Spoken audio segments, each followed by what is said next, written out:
Hai, balik lagi dengan aku Rachel. Di video kali ini aku mau jelasin apa itu expat. Di video-video sebelumnya aku udah sering state tentang expat. Terus di description YouTube aku juga aku state kalau aku adalah seorang expat worker di Malaysia.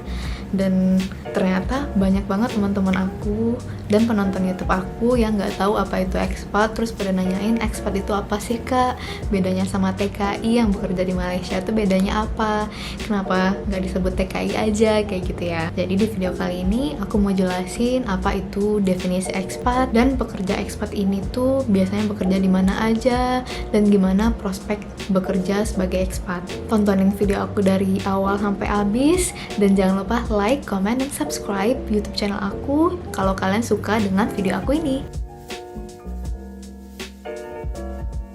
Oke, secara harafiah, expat adalah orang yang bekerja di suatu negara yang bukan home country-nya dan dia bekerja secara profesional di perusahaan dan di pekerjaan yang sesuai dengan background pendidikannya atau background pekerjaan dia sebelumnya. Kayak aku sekarang bekerja di Malaysia dan home country aku itu bukan Malaysia tapi Indonesia. Jadi aku bekerja di sini secara profesional di perusahaan yang profesional dan pekerjaan aku, posisi aku, dan perusahaan aku itu sesuai juga dengan bidang pendidikan aku dan juga background pekerjaan aku sebelumnya. Untuk lokasinya sendiri nih, berdasarkan expatexplorer.hsbc.com/career, kalian boleh visit website ini kalau kalian pengen tahu info tentang negara-negara yang biasanya dituju oleh pekerja expat di dunia. Di website ini kita bisa lihat kalau ada 40 negara yang bisa dituju oleh pekerja expat di seluruh dunia. Jadi untuk bekerja expat ini bukan cuma Malaysia aja ya, tapi all over the world. Bener-bener banyak banget negara yang bisa kamu tuju untuk bekerja sebagai expat di seluruh dunia, dan bidangnya pun berbagai macam dan kamu bisa mendapatkan pengalaman baru, atmosfer baru, lingkungan baru, serta pengalaman baru juga tentunya ketika kamu bekerja sebagai expat. Jadi di website ini tuh ada suatu survei yang sudah dilakukan oleh pihak HSBC kepada orang-orang yang bekerja expat di seluruh dunia. Terus mereka ngesurvei gimana kehidupan di sana, well-being-nya gimana, finance-nya, terus ambitiousnya orang-orang yang bekerja di sana dan gimana kehidupan di sana untuk pekerja expat.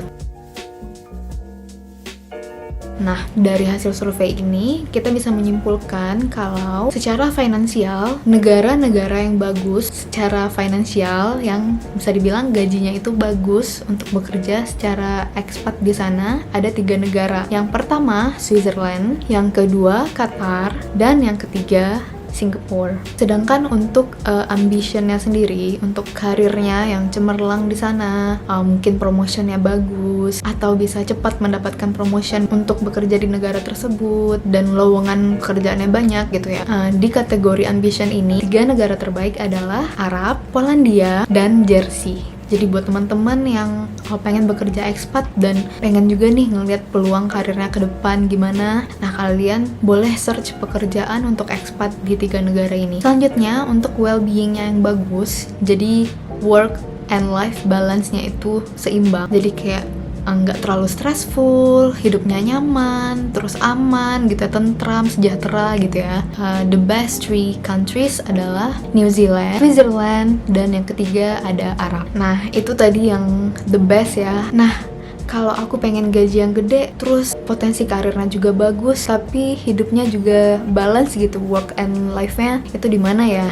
Nah, menurut survei Expat Explorer ini ada 3 negara yang terbaik yang secara finansialnya bagus dan karirnya bagus serta dalam hal life being-nya itu juga bagus, yaitu Switzerland, Singapura, dan New Zealand. 3 negara ini tuh bisa dibilang terbaik dan selalu diincar oleh pekerja expat dari seluruh dunia berdasarkan survei yang dilakukan expatexplorer.hsbc ini. Aduh, tapi nih ya kak, Switzerland sama New Zealand itu kejauhan. Aku pengen yang kayak deket-deket aja gitu di Asia atau di ASEAN. Itu bagusnya negara apa ya? Nah, ini nih negara yang terbaik untuk pekerja ekspat di ASEAN. Yang pertama itu negara Malaysia, negara tempat aku bekerja saat ini. Malaysia ini tuh bukan cuma dekat dari Indonesia, dan budayanya juga masih satu rumpun dengan budaya Indonesia. Bukan cuma itu, tapi negara Malaysia itu juga kayak lebih terbuka dan lebih welcome kepada turis-turis yang berdatangan dari berbagai negara untuk bekerja ataupun untuk berwisata ke negara Malaysia. Potensi untuk bekerja di Malaysia sebagai ekspat itu sebenarnya kayak lebih menjanjikan, karena gaji yang ditawarkan untuk pekerja ekspat dari Indonesia itu gajinya cukup besar, bahkan lebih besar daripada UMR masyarakat Malaysia sendiri. Terus apa aja sih bidang-bidangnya untuk pekerja ekspat di Malaysia? Bidangnya itu ada bidang IT, banking, engineering, dan masih banyak lagi bidang-bidang yang bisa dituju untuk pekerja ekspat di Malaysia. Selanjutnya ada Singapura. Singapura ini kurang lebih sama ya sama Malaysia. Dia juga kebanyakan ada Melayunya juga, ada Cinanya juga gitu. Untuk bahasanya sendiri, bahasanya lebih Singapore English gitu ya. Kayak ada Englishnya dicampur Chinese gitu. Untuk kalian yang tertarik untuk hidup dan bekerja sebagai ekspat di Singapura, setidaknya biasa bahasa Inggris dulu, karena dalam kehidupan sehari-hari masyarakat Singapura itu sudah menggunakan bahasa Inggris dalam kehidupannya. Dan untuk biaya hidup sendiri di Singapura itu terbilang jauh lebih besar, tapi gajinya juga besar. Dengan gaji yang besar itu biaya hidupnya juga besar gitu, jadi seimbang lah gitu. Dan dengan posisi Singapura yang strategis itu, yang merupakan trading center di ASEAN, Singapura ini bisa jadi salah satu negara yang terbaik gitu yang bisa kita tuju untuk bekerja ekspat dalam bidang-bidang kayak bisnis, IT, trading, dan economic business lainnya. Selanjutnya ada Filipina. Filipina ini negaranya juga mirip ya sama Indonesia. Negaranya kayak negara kepulauan juga, banyak pulaunya, terus banyak pantainya, terus iklimnya juga sama iklim tropis, sama kayak Indonesia. Tapi di Filipina ada dua bahasa yang mereka gunakan, yaitu bahasa Tagalog, dan sebenarnya mereka juga familiar dengan bahasa Inggris. Bahkan malah aku lihat bahasa Inggrisnya orang Filipina itu juga bagus-bagus gitu, kayak lebih American gitu bahasa Inggrisnya. Jadi kalian jangan risau untuk perihal bahasa ini di Filipina. Kalau kalian mau bekerja ekspat di Filipina, itu terbuka luas banget, karena di Filipina tuh kayak untuk ASEAN bisa dibilang Filipina itu pusatnya BPO atau outsourcing. Jadi banyak banget BPO company yang nerima pekerja-pekerja dari luar negeri untuk bekerja di Filipina, terutama dari Indonesia. Jadi kalau kalian tertarik untuk bekerja ekspat di Filipina, kalian boleh search company-nya, terutama company untuk BPO company yang biasanya posisinya itu kayak customer service, sales, atau marketing kayak gitu. Untuk biaya hidupnya sendiri di Filipina ini tuh kurang lebih sama lah ya sama Malaysia. Jadi gajinya itu lebih tinggi biasanya untuk pekerja ekspat daripada gaji UMR-nya warga negara Filipina. Tapi biaya hidupnya tuh kayak standar gitu. Gajinya tuh nggak kurang, tapi cukup dan bahkan lebih gitu. Tapi ya balik lagi, itu tergantung gaya hidup kita masing-masing juga ya. Jadi gimana sih untuk nyari pekerjaan ekspat di luar negeri itu? Aku tertarik nih untuk bekerja ekspat di luar negeri, tapi gimana ya caranya? Nah, caranya tuh sebenarnya kurang lebih sama ya dengan cara untuk mencari kerja di Indonesia. Apalagi nih sekarang, sejak pandemi, aku lihat teman-teman aku tuh susah banget ya untuk dapetin pekerjaan di Indonesia. Nah, mungkin ada nih salah satu dari penonton aku, kalian yang lagi nyari pekerjaan, tapi nggak dapat kerja juga di Indonesia, karena yang daftar itu banyak banget, sedangkan posisi yang tersedia itu terbatas. Jangan takut, jangan sedih. Di sini aku ngasih info ke teman-teman kalau lowongan kerja itu nggak cuma ada di Indonesia, tapi banyak banget di seluruh dunia. Ada 40-an countries yang bisa kalian tuju untuk bekerja ekspat. Nah, caranya gimana? Yang pertama, kamu tinggal visit ke situs pencari kerja. Di sini ada Jobstreet, LinkedIn, Glints, dan Caliber. Terus tinggal set country-nya. Misal kalian mau set country-nya Malaysia. Ini poin pentingnya, di pencariannya kamu harus search-nya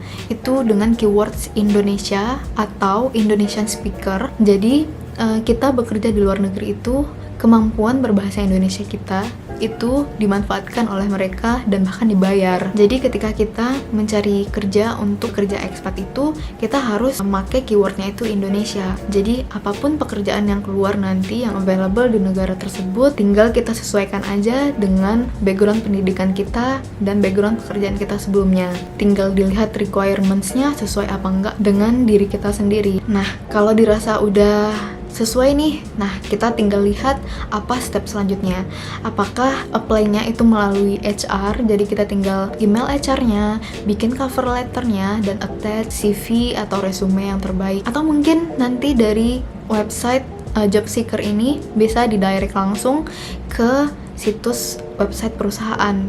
Nah, di sana biasanya kayak tinggal isi data kita, terus juga attach CV atau resume biasanya. Untuk perusahaannya sendiri, kebanyakan perusahaan yang menerima pekerja ekspat itu adalah perusahaan BPO atau Business Process Outsourcing. Posisinya pun biasanya posisi operasional, kayak customer service, atau content moderator, reviewer, atau sales, marketing. Nah, itu posisi yang biasanya ditawarkan oleh perusahaan-perusahaan BPO ini. Selain BPO tuh juga ada kayak e-commerce yang biasanya menerima pekerja dari Indonesia juga, kayak Shopee, Lazada, atau Zalora. Dan jangan sedih, jangan takut kalau kalian fresh graduate dan tertarik untuk bekerja ekspat di luar negeri, belum ada pengalaman kerja, nggak apa-apa, kalian boleh coba aja, karena kebanyakan posisi untuk pekerja ekspat di BPO company di luar negeri itu, mereka membuka kesempatan untuk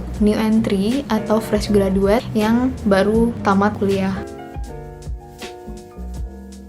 Tapi nih ya, di masa pandemi ini aku lihat prospeknya itu sekarang terbatas banget. Jadi untuk orang Indonesia, posisi yang available itu, lowongan kerja yang ada itu cuma terbatas jika ada orang Indonesia yang bekerja di perusahaan tersebut yang memutuskan untuk pulang atau resign dari perusahaan tersebut. Nah, itu paling peluangnya tuh kayak cuma 1-2 orang yang harus digantikan, dan yang daftar itu bakal banyak banget. Nggak apa-apa, yang penting kita coba dulu. Kita nggak akan pernah tahu gimana hasilnya kalau kita nggak nyoba kan. Mungkin nanti setelah pandemi berakhir, setelah semua negara reach herd immunity-nya dan udah banyak yang divaksin, terus udah banyak lagi prospek kerja untuk pekerja ekspat di negara-negara di luar negeri. Nah, buat kamu yang lagi mencari kerja sekarang dan tertarik untuk bekerja di luar negeri, silahkan ikutin cara yang udah aku jelasin tadi. Semangat terus untuk nyari kerja, banyak doa dan minta restu orang tua. Tanpa mereka, kita tuh nggak ada di dunia ini, dan dengan doa mereka jalan kita bisa dilancarkan.